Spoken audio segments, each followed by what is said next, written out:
Brigadier general Sakhawat Hossain, তিনি ছিলেন সরকার গঠিত হওয়ার পরেই তিনি ছিলেন অন্তর্বর্তীকালীন সরকারের স্বরাষ্ট্র উপদেষ্টা, যেটা এই এনায়েত কবির সাহেব তার কলামে লিখেছেন। তো এই সাখাওয়াত সাহেব বলেছেন যে যে স্নাইপাররা আর কি, মানে স্নাইপাররা শট করতেছে, এবং তিনি বলতেছেন যে আমরা যখন 4 আগস্ট মিটিং করে আমরা যাচ্ছি, তখন একজন আমাকে বললেন, স্যার আপনারা স্নাইপার রেঞ্জের ভিতরে আছেন, যেটা এনায়েত কবির সাহেব তার লিখনীতে উল্লেখ করলো। এখন এই এনায়েত কবিররা বা আরো আওয়ামী লীগের লোকেরা মনে করে যে এই স্নাইপাররা, যেমন এনায়েত কবির বলতেছেন এই স্নাইপার গুলো আসলে সেনাবাহিনীর লোকজন। সাখাওয়াত সাহেবকে বলছে একজন সেনাবাহিনীর অফিসার যে আপনারা স্নাইপারের রেঞ্জের ভিতরে আছেন, তাহলে এটা সেনাবাহিনী করেছে। আবার আওয়ামী লীগ বলতেছে এটা জামাত বিভিন্ন লোকজনকে দিয়ে করিয়েছে। আপনার কি মনে হয় আসলে যে এই 7.62 মিলিমিটার রাইফেল নিয়ে কিন্তু অনেক বিতর্ক আছে? সজীব ওয়াজেদ জয় অনেকবার বলেছেন যে এগুলো, এই 7.62 রাইফেল পুলিশের কাছে থাকে না, বাট আমাদের কাছে ইনভয়েস আছে যে 7.62 রাইফেল 23 সালে পুলিশ কিনেছে, প্রচুর কিনেছে, পুলিশ কিনেছে আছে। তার মানে সরকারের কাছে 7.62 রাইফেল ছিল। এখন আওয়ামী লীগ বলতেছে যে 7.62 রাইফেল আমরা পুলিশকে দেই নাই, কিন্তু এভিডেন্স বলতেছে যে এটা পুলিশের কাছে ছিল, এবং অনেক রকম ভিডিও এভিডেন্সও আছে। এখন এই স্নাইপার রাইফেল গুলো, সাখাওয়াত সাহেব বলতেছে স্নাইপার রাইফেল গুলো মানে এই মানে অ্যাকর্ডিং টু এনায়েত কবির যে এটা সেনাবাহিনীর কাছে ছিল, বাট আওয়ামী লীগ বলতেছে এটা জামাত শিবিরের লোকজন করছে, বিদেশি লোকজন দিয়ে। আপনার কাছে আসলে কি মনে হয় এই পুরো বিষয়টা আসলে রহস্যটা কি? আচ্ছা, এখানে আপনি যে পুরো প্রশ্নটা করলেন, এখানে কিন্তু 3টা ভাগ। এক হচ্ছে রাইফেল, মানে রাইফেলের টাইপটা কি বা গুলির টাইপটা কি। দ্বিতীয় প্রশ্ন হচ্ছে সাখাওয়াত স্যার কি বললেন, ব্রিগেডিয়ার জেনারেল সাখাওয়াত স্যার কি বললেন। আর তৃতীয় হচ্ছে এনায়েত কবির বলেন আর সজীব ওয়াজেদ জয় বলেন, তারা কি বলছেন। তো এখানে 7.62 কিন্তু বাংলাদেশ সেনাবাহিনীর স্ট্যান্ডার্ড ইস্যু রাইফেল, এবং এটা বলা হয় যে AK-47 যেরকম খুব নাম করা পুরো বিশ্বের মধ্যে, আমাদের মতো তৃতীয় বিশ্বের দেশে এই 7.62 রাইফেলটা খুবই ভালো।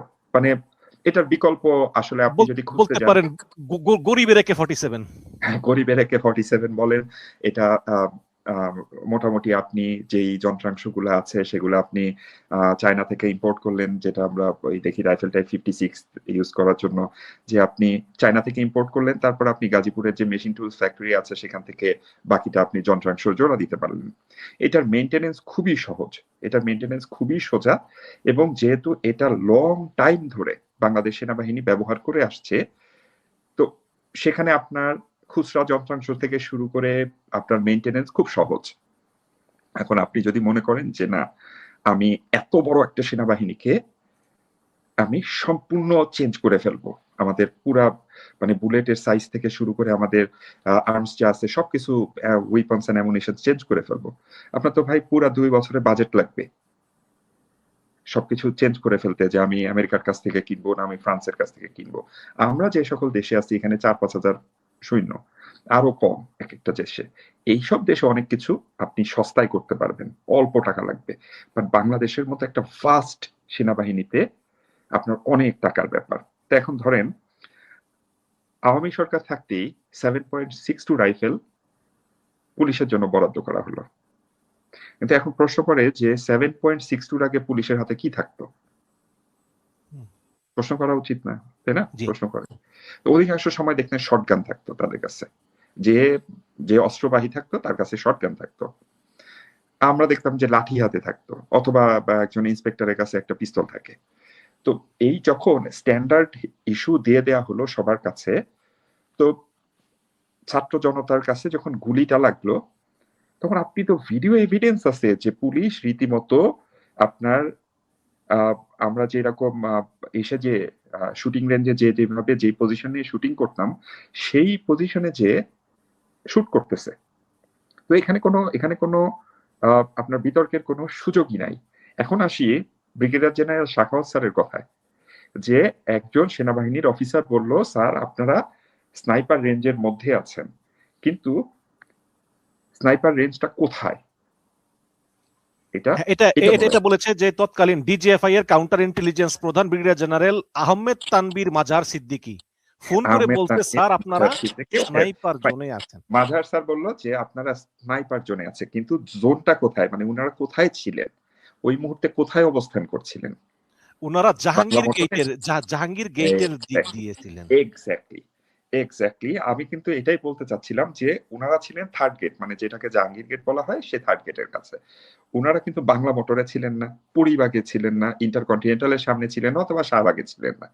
উনারা ছিলেন থার্ড গেটের সামনে। এখন আপনি যখন একজন সিভিলিয়ান হয়ে আপনি যখন থার্ড গেটের সামনে গাড়ি নিয়ে যাচ্ছেন, আপনি কি দেখতে পান ওখানে?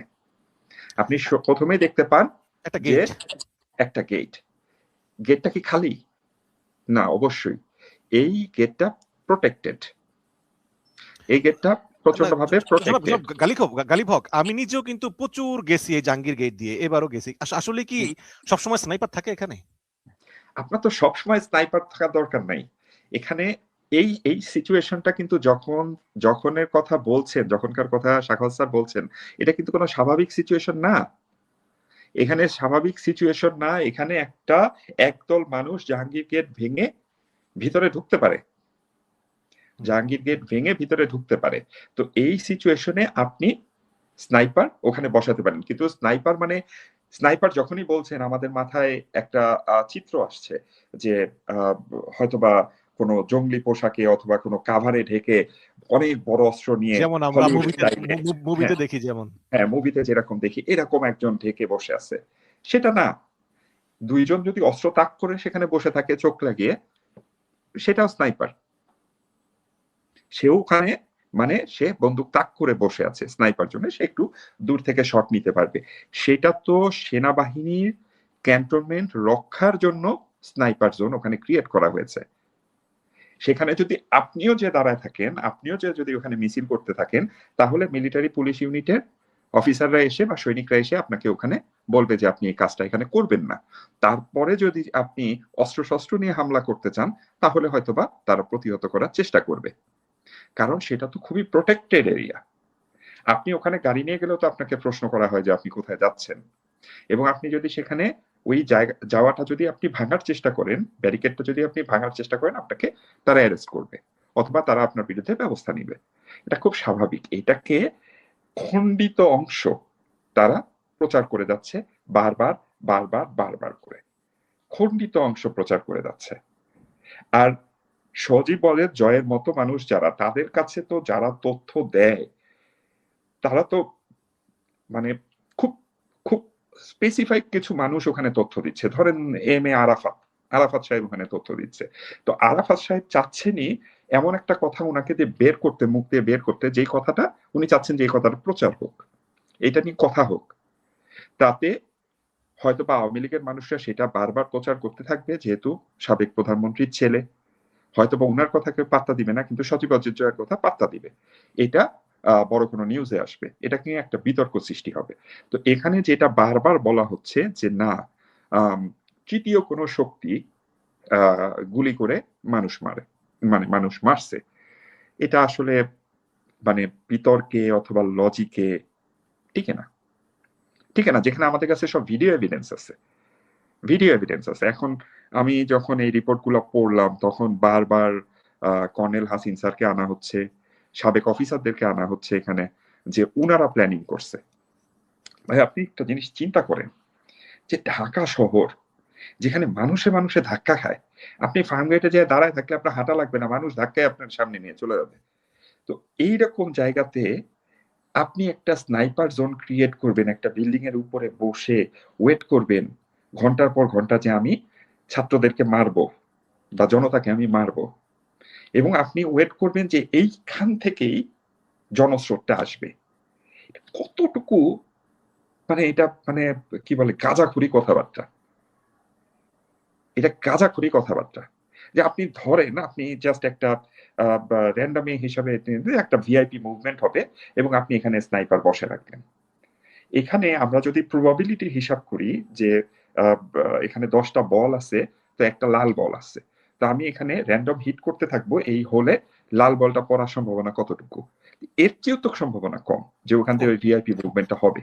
কিন্তু তাই বলে কি স্নাইপার ছিল না? আমরা তো ভিডিওতে দেখেছি যে হঠাৎ করে একজন পড়ে গেল, একটা মিছিল যাচ্ছে, একজন পড়ে গেল মাছ থেকে, তাহলে এটা কি স্নাইপার ছিল?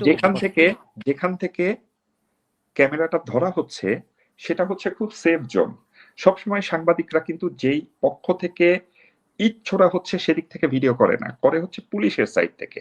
হ্যাঁ আপনি আবারও ফেরত যান, যাত্রাবাড়ির কাছে দেখেন, যাত্রাবাড়িতে দেখেন সময় টিভির সাংবাদিক কি বলছে, ভাই গুলি করেন, ভাই গুলি করেন, হ্যাঁ মনে আছে না?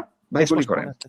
মানে তখন মিডিয়া মানে কিন্তু ছিল পুলিশকে বলতেছে ভাই গুলি করেন গুলি আন্দোলনকারীদেরকে। করেন, আমি ভিডিও করি। এখন তখন মিডিয়ার যেই যন্ত্রগুলা ছিল সম্পূর্ণ ছিল পুলিশের পক্ষে, শুধু সামাজিক যোগাযোগ মাধ্যমের কিছু মানুষ তারা হয়তোবা মোবাইল দিয়ে ভিডিও করছে।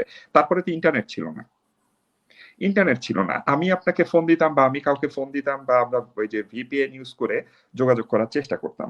তো ওই সময় যে ক্যামেরাগুলো ছিল সেই ক্যামেরাগুলো ছিল পুলিশের পক্ষ থেকে, পুলিশের পিছনে বা সেফ জোন থেকে ভিডিও করা হচ্ছে। এখন আমার পিছন থেকে কে গুলি করলো, আমার সামনে কে মারা গেল, আমি সামনের মানুষটাকে দেখতে পারলাম, কিন্তু আমার পিছন থেকে কে গুলি করছে আমি তো সেটা দেখতে পাইনি ভাই। যার কারণে দেখা যাচ্ছে যে টুপ করে একজন পড়ে গেল। এবং আপনি তো দেখছেন কত সুন্দর করে সময় নিয়ে এক একটা শট নেওয়া হচ্ছে। এখন আমরা খুব চোখের সামনে আসছে আমাদের এই যে লেফটেন্যান্ট কর্নেল রেদওয়ান স্যারের ছবি। লেফটেন্যান্ট কর্নেল রেদওয়ান উনি এই সময় বিজিবিতে উনি কর্মরত ছিলেন। বিজিবিতে ছিলেন, তো উনি গুলি করছেন। এটা তো আপনি বলতে পারবেন না যে এটা অন্য কোনো দেশের মানুষ এসে বিজিবি ড্রেস পরে গুলি করছে। আপনি ওখানে দেখতে পাচ্ছেন যে একজন সেনা অফিসার বা বিজিবি অফিসার গুলি করছে এবং অপোজিটে পোলাপান টুপটুপ করে পড়ছে। এগুলো মানে খুব অল্প বয়সী ছেলেপেলে, তারা টুকটুক করে পড়ে যাচ্ছে এবং বিল্ডিং এর ভিতরে ঢুকে গিয়েছে, আবাসিক এলাকার ভিতরে, সেখানেও মারছে। তো এইগুলাকে অ্যাকচুয়ালি আপনি লিখতে পারবেন, বলতে পারবেন, হয়তো বা 1 কোটি মানুষের মধ্যে 5 জন বিশ্বাসও করবে যে না এটাই সঠিক, বাকি মানুষ এগুলা বিশ্বাস করবে না, এগুলা লজিকে যাবে না। অনেক ধন্যবাদ।